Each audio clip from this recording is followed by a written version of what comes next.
আসসালামু আলাইকুম। Fair with Nair YouTube চ্যানেলের হন্টেড নাইটের 7 নম্বর এপিসোডে আপনাদের সবাইকে স্বাগতম। প্রিয় লিসেনার্স, আমি আশা করি আপনারা সবাই অনেক বেশি ভালো এবং সুস্থ আছেন। লিসেনার্স, আমরা হন্টেড নাইট এপিসোডগুলোতে যে ঘটনাগুলো শেয়ার করি, এই ঘটনাগুলো কিন্তু আপনাদের থেকেই সংগ্রহ করা ঘটনা। আর এই ঘটনাগুলো আকারে খুব একটা বড় হয় না, কিন্তু লিসেনার্স, এই ঘটনাগুলো কিন্তু অনেক ভৌতিক এবং অদ্ভুত রকমের ঘটনা হয়। লিসেনার্স, আপনারা চাইলে কিন্তু আমাদের ঘটনা পাঠাতে ভুলবেন না। আর আপনারা আমাদের ইমেলে, আমাদের হোয়াটসঅ্যাপে এবং আপনারা চাইলে কিন্তু আমাদের মেসেঞ্জারের মাধ্যমেও আপনাদের জানা বা আপনাদের সাথে ঘটে যাওয়া বা আপনাদের এলাকায় প্রচলিত আছে এমন সব ভৌতিক ঘটনা কিন্তু আমাদের পাঠিয়ে দিতে পারেন। আমাদের ইমেল অ্যাড্রেসটা হলো fearwithnair@gmail.com। আমাদের হোয়াটসঅ্যাপ নাম্বার এবং আমাদের যে ফেসবুক অ্যাকাউন্ট রয়েছে, এই লিঙ্কগুলো কিন্তু এই ভিডিওর ডেসক্রিপশনে দেওয়া আছে। তো চলুন লিসেনার্স, কথা না বাড়িয়ে আজকে হন্টেড নাইটের 7 নম্বর এপিসোডের ঘটনায় চলে যাই। এই ঘটনাটা আমাদের যিনি পাঠিয়েছেন, উনি ওনার নাম, পরিচয় সহ সব কিছু কিন্তু আমাদের জানিয়েছেন। সঙ্গত কারণে লিসেনার্স, আমরা এই তথ্যগুলো আপনাদের সামনে প্রকাশ করতে পারবো না। এরও একটা কারণ আছে। কারণ লিসেনার্স, আজকে আমি যে ঘটনাটা আপনাদের সাথে শেয়ার করব, এই ঘটনাটা ঘটে কোনো এক মেডিকেল কলেজের হোস্টেলে। আর লিসেনার্স, আপনারা কিন্তু বুঝতে পারতেছেন যে যেহেতু মেডিকেল কলেজের হোস্টেল, এটা একটা সেন্সিটিভ জায়গা। আর এই কারণে কিন্তু এই নাম, ঠিকানা আমরা কোনো কিছু প্রকাশ করতে পারবো না, যদিও তিনি আমাদের জানিয়েছেন। তো ঘটনার সুবিধার্থে আমরা যিনি ঘটনা পাঠিয়েছেন তার নাম ছদ্মনাম হিসেবে ব্যবহার করব। তার একটা ছদ্মনাম দিব আমরা, আর সেটা হলো মারিয়া। তো মারিয়াপুর, ওনার গ্রামের বাড়ি হলো কুমিল্লার কোতোয়ালি থানায়। আর ঘটনাটা ঘটে 2018 সালে কোনো এক মেডিকেল কলেজের কোনো এক হোস্টেলে। তো যাই হোক, তিনি তখন এই মারিয়া আপু, তিনি তখন 3য় প্রফেশনাল পরীক্ষার্থী ছিলেন। আর এই কারণে তাকে বেশিরভাগ সময় রাত জেগে পড়তে হতো। এই মারিয়া আপুর হোস্টেলটা ছিল মোটামুটি নতুন, এই 6 থেকে 7 বছরের পুরনো হবে এই বিল্ডিংটা, তাদের যে হোস্টেল ছিল।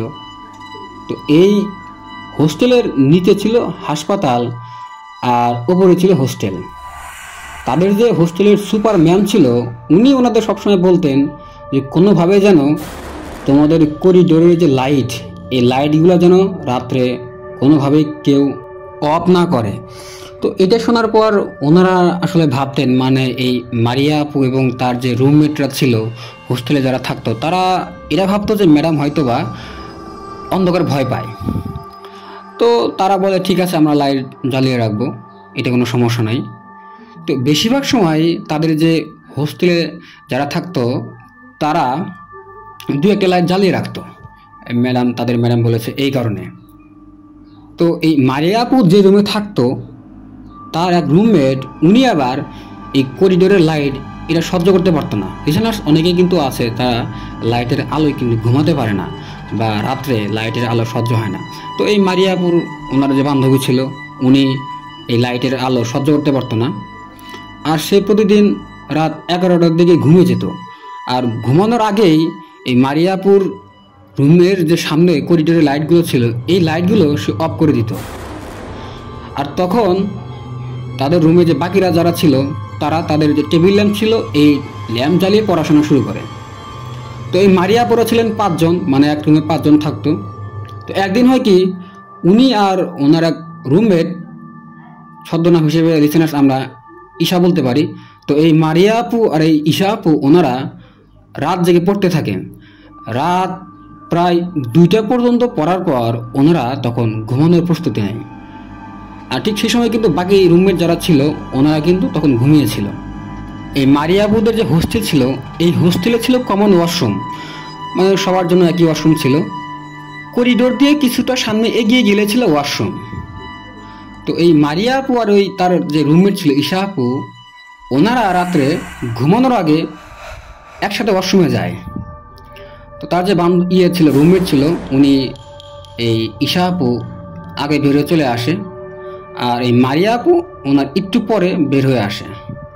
তো উনি যখন বের হয়ে আসে, মানে এই মারিয়া আপু যখন বের হয়ে আসে, তখন সে দেখতে পায় এই ঈশা আপু ওনার আগে রুমে চলে যাচ্ছে। তো তখন উনিও ওয়াশরুম থেকে রুমের দিকে আসে।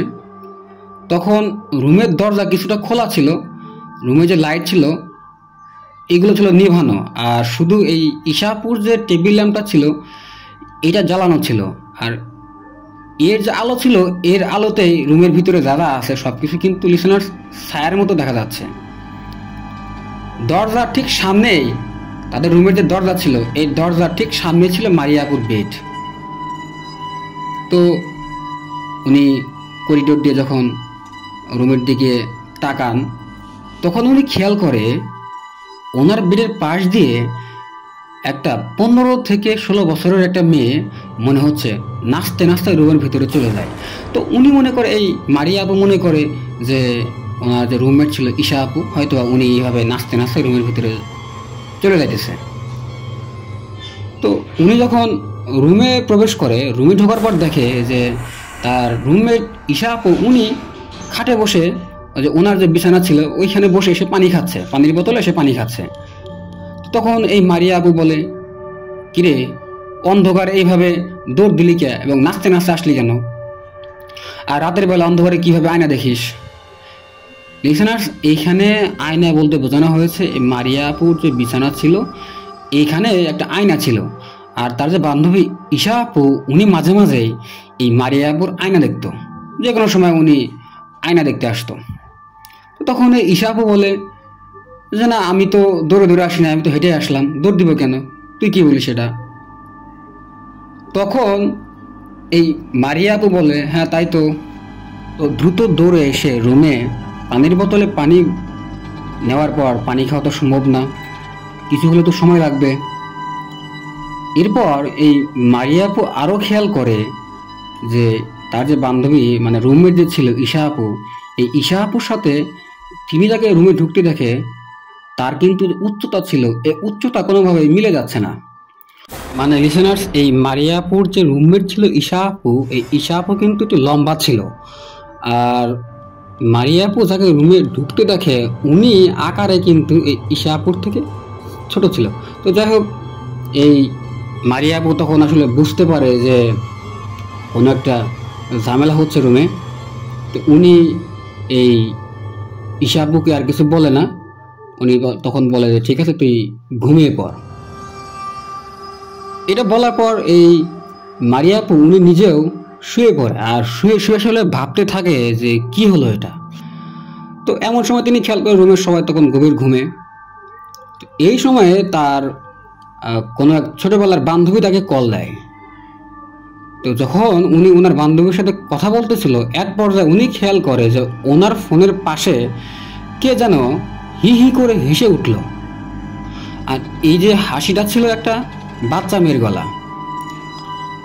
তো উনি খেয়াল করে যে ওনার যে যার সাথে কথা বলতেছিল উনি আসলে কোনো কিছু টের পায় নাই।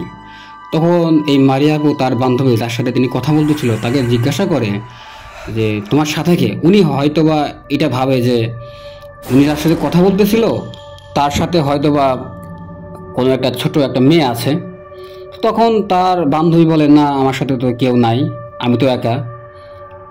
তো তখন এই মারিয়া আপু বলে, তাহলে হাসলো কে, তোমার কোনো কাজিন কি তোমার সাথে আছে? ও বললো, উনি তখন বলে, মানে এই মারিয়া আপু যার সাথে কথা বলতেছিল তার ছোটবেলার বান্ধবী, তিনি তখন বলেন, না আমার সাথে তো কেউ নাই, এটা তুমি কি বলো, আমি তো একা। তো উনি তখন আর কথা বেশি বলে না, কথা না বলে সে তখন ফোন রেখে ঘুমানোর প্রস্তুতি নেয়। কিন্তু এর আগে সে করে কি, এই যে ওনার যে আরেক রুমমেট ছিল ঈশা আপু, ওনাকে ডাক দিয়ে উনি এই ঘটনাটা খুলে বলে। তো এই ঘটনা শোনার পর এই ঈশা আপু কিছুটা ভয় পায়। এরপর তারা দুজন সেদিনের মতো দৌড় পড়ে তারা ঘুমিয়ে পড়ে। তো এরপর আসলে এরকম কোনো কিছু হয় নাই। তবে এই যে ঈশা আপু ছিল, এই মারিয়া আপুর যে রুমমেট ছিল, উনি নাকি মাঝে মাঝে ঘুমন্ত অবস্থায় উনি স্বপ্নে দেখতো যে তার রুমে মৃত কোনো একটা মানুষ হেঁটে হেঁটে এদিক থেকে সেদিকে যাচ্ছে। এরপরে আসলে তাদের রুমে বড় ধরনের কোনো ঘটনা ঘটে নাই। এই যে মারিয়াপুর যে বান্ধবী ছিল, রুমমেট ছিল, উনি মাঝে মাঝে বিভিন্ন স্বপ্ন দেখতেন, এতটুকু ছিল আসলে তাদের সাথে ঘটে যাওয়া ঘটনা।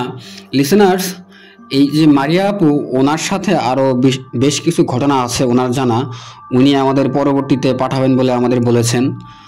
আর আমি আশা করি এই ঘটনাটা আপনাদের বেশ ভালো লেগেছে। লিসেনার্স, আপনারা কিন্তু কোনো ঘটনা যে শুধু ভালোই লাগবে বিষয়টা কিন্তু এরকম না। আপনারা চাইলে আমাদের ঘটনা নিয়ে কিন্তু গঠনমূলক সমালোচনাও আপনারা আমাদের কমেন্ট বক্সে জানাতে পারেন। সবসময় যে আমাদের ঘটনা লিসেনার্স আপনাদের ভালো লাগবে এরকম কিন্তু না, হতে পারে আমাদের ঘটনা আপনাদের ভালো লাগে নাই, এটাও কিন্তু আপনারা আমাদের কমেন্ট বক্সে জানাবেন।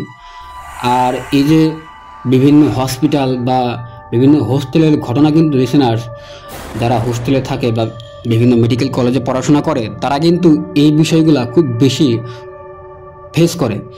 তারা হয়তো বা প্রকাশ করতে চায় না তাদের বিভিন্ন কারণে, তারা সেখানে পড়াশোনা করে বা পরবর্তীতে অনেকেই সেখানে পড়াশোনা করতে যাবে, এই বিষয়গুলো চিন্তা ভাবনা করে কিন্তু কখনো কখনো তাদের এই ঘটনাগুলো তারা কারোর কাছে প্রকাশ করতে চায় না। কিন্তু লিসেনার্স, আপনারা যদি আপনাদের সাথে জানা এরকম কোনো ঘটনা থাকে তাহলে কিন্তু আমাদের অবশ্যই পাঠাবেন। আর আমরা কিন্তু সব কিছু গোপন রেখে আমাদের ফেয়ার উইথ নায়ার ইউটিউব চ্যানেলে প্রচার করব। তো আজকে এই পর্যন্তই, পরবর্তীতে কোনো এক এপিসোডে আপনাদের সাথে আবারও কথা হবে ইনশাআল্লাহ। সেই পর্যন্ত সকলেই ভালো থাকবেন, সুস্থ থাকবেন, নিজের খেয়াল রাখবেন। আসসালামু আলাইকুম, আল্লাহ হাফেজ।